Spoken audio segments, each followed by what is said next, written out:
जय श्री राम। ये रामदूत की तरफ से आप सभी लोगों को सादर प्रणाम। आज ये रामदूत आप सभी लोग को श्री रामचरित्र मानस की आरण्य कांड की घटना का, जिसमें जयंत का जिक्र है, जयंत की कुटिलता, आज ये प्रसंग आप लोग के सामने सुनाने जा रहा हूँ। जयंत की कुटिलता और फल प्राप्ति, आज का विषय यही है। जय श्री राम, जय श्री राम, जय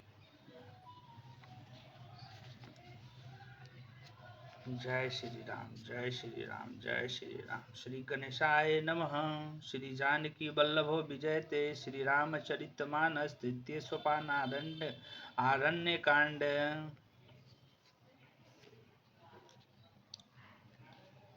धर्म रूपी वृक्ष के मूल विवेक रूपी समुद्र को आनंद देने वाले पूर्ण चंद्र वैराग्य रूपी कमल के सूर्य पाप रूपी घोर अंधकार को निश्चय ही मिटाने वाले तीनों तापों को हरने वाले मोह रूपी बादलों के समूह को छिन्न भिन्न करने की विधि में आकाश से उत्पन्न पवन स्वरूप ब्रह्मा जी के वंशज तथा कलंकनाशक महाराज श्री रामचंद्र जी के प्रिय श्री शंकर जी की मैं वंदना करता हूँ, जिनका शरीर जल युक्त मेघों के समान सुंदर एवं आनंद घन है, जो सुंदर पीत वस्त्र धारण किए हैं, जिनके हाथों में वाण और धनुष हैं, कमर उत्तम तरकस के भार से सुशोभित है, कमल के समान विशाल नेत्र हैं और मस्तक पर जटाजूट धारण किए हैं, उन अत्यंत शोभायमान श्री सीता जी और लक्ष्मण जी सहित मार्ग में चलते हुए आनंद देने वाले श्री रामचंद्र जी को मैं भजता हूँ। जय श्री राम, जय श्री राम, जय श्री राम।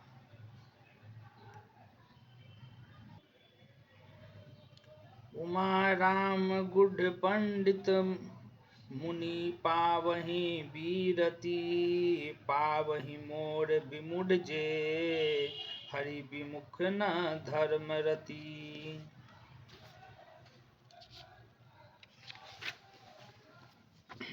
शंकर भगवान कहते हैं कि हे पार्वती, श्री राम जी के गुण गूढ़ हैं, पंडित और मुनि उन्हें समझकर वैराग्य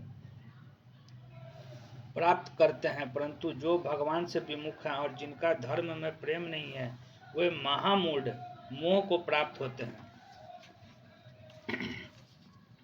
पुर नर भरत प्रीति में गाई, मति अनुरूप अनुप सुहाई, अब प्रभु चरित सुनहु अति पावन, करत जबन सुर नर मुनि भावन।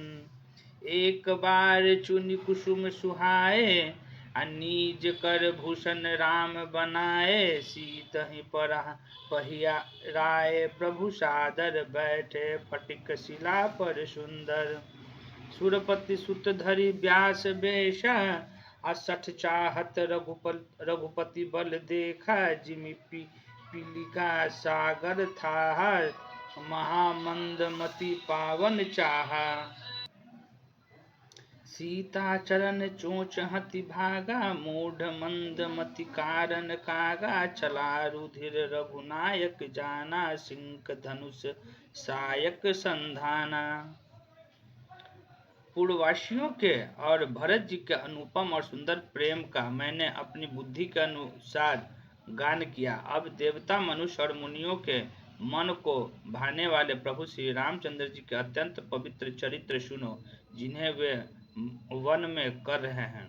एक बार सुंदर फूल चुनकर श्री राम जी ने अपने हाथों से भांति भांति के गहने बनाए और सुंदर स्फटिक शिला पर बैठे हुए प्रभु ने आदर के भाव के साथ वे गहने श्री सीता जी को पहनाए।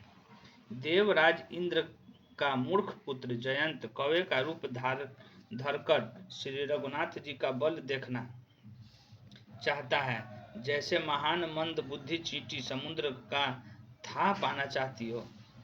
वो मूढ़ मंद बुद्धि कारण से भगवान के बल की परीक्षा करने के लिए बना हुआ कौवा सीता जी के चरणों में चोंच मारकर भागा।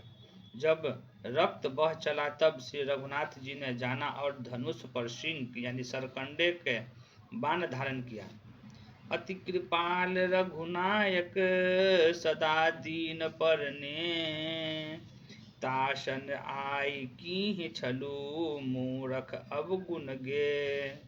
श्री रघुनाथ जी जो अत्यंत ही कृपालु हैं और जिनका दीनों पर सदा प्रेम रहता है, उनसे भी उस अवगुणों के घर मूर्ख जयंत ने आकर छल किया। प्रेरित मंत्र ब्रह्म शारधावा, चला भाजहि बायस भय पावा। धरी निज रूप गयो पितु पाहि, राम विमुख राखा तेहि नाही। भा निराश उपजी मन त्रासा, जथा चक्र भय ऋषि दुर्वासा। ब्रह्म धाम शिवपुर सब लोका, फिरा श्रमित व्याकुल भय शोका। काहू बैठन कहाँ न होही, राखई को सकई राम कर द्रोही। मातु मृत्यु पितु समन समाना, सुधा होई विषय सुनु हरि जाना। मित्र करई सत रिपु कै करनी, ता कहे विबुध धनी ता कह विबुध नदी बैतरनी। आ सब जगुताहि अन लहुत ताता, जो रघुबीर विमुख सुनु भ्राता। नारद देखा बिकल जयंता, लागी दया कोमल चित संता। पठवा तुरत राम पहिताहि, आ कहेसि पुकारे प्रणत हित पाहि। आतुर सभ्य गहेसि पद जाई, त्राहि त्राहि दयाल रघुराई। अतुलित बल अतुलित प्रभुताई, मैं मति मंद जानी नहीं पाई। मंत्र से प्रेरित होकर वो ब्रह्म बाण दौड़ा। कौवा भयभीत होकर भाग चला। वो अपना असली रूप धरकर पिता इंद्र के पास गया, पर श्री राम जी का विरोध जानकर इंद्र ने उसको नहीं रखा। तब वो निराश हो गया। उसके मन में भय उत्पन्न हो गया, जैसे दुर्वासा ऋषि को चक्र से भय हुआ था। वो ब्रह्मलोक, शिवलोक आदि समस्त लोकों में थका हुआ और भय शोक से व्याकुल होकर भागता फिरा। पर रखना तो दूर रहा, किसी ने उसे बैठने तक के लिए नहीं कहा। श्री राम जी के द्रोही को कौन रख सकता है? काकभुजुंडी जी कहते हैं, हे गरुड़ जी सुनिए, उसके लिए माता मृत्यु के समान, पिता यमराज के समान और अमृत विष के समान हो जाता है। मित्र सैकड़ों शत्रुओं की सी करनी करने वाला लगता है। देव नदी गंगा जी उसके लिए बैतरणी हो जाती है। हे भाई सुनिए, जो श्री रघुनाथ जी के विमुख होता है, समस्त जगत उसके लिए अग्नि से भी अधिक गर्म हो जाता है। नारद जी ने जयंत को व्याकुल देखा तो उन्हें दया आ गई, क्योंकि संतों का चित्त बड़ा कोमल होता है। उन्होंने उसे समझाकर तुरंत श्री राम जी के पास भेज दिया।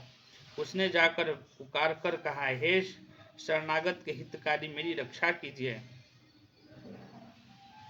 आतुर और भयभीत जयंत ने जाकर श्री राम जी के चरण पकड़ लिया और कहा, हे दयालु रघुनाथ जी, रक्षा कीजिए, रक्षा कीजिए। आपके अतुलित बल और आपकी अतुलित प्रभुता सामर्थ्य को मैं मंदबुद्धि जान नहीं पाया था।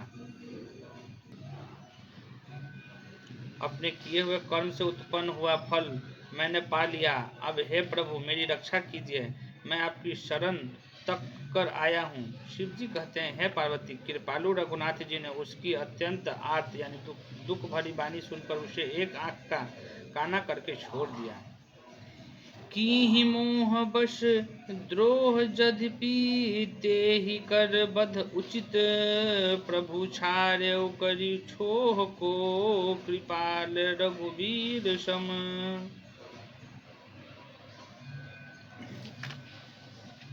उसने मोहवश द्रोह किया था, इसलिए यद्यपि उसका वध ही उचित था, पर प्रभु ने कृपा करके उसे छोड़ दिया।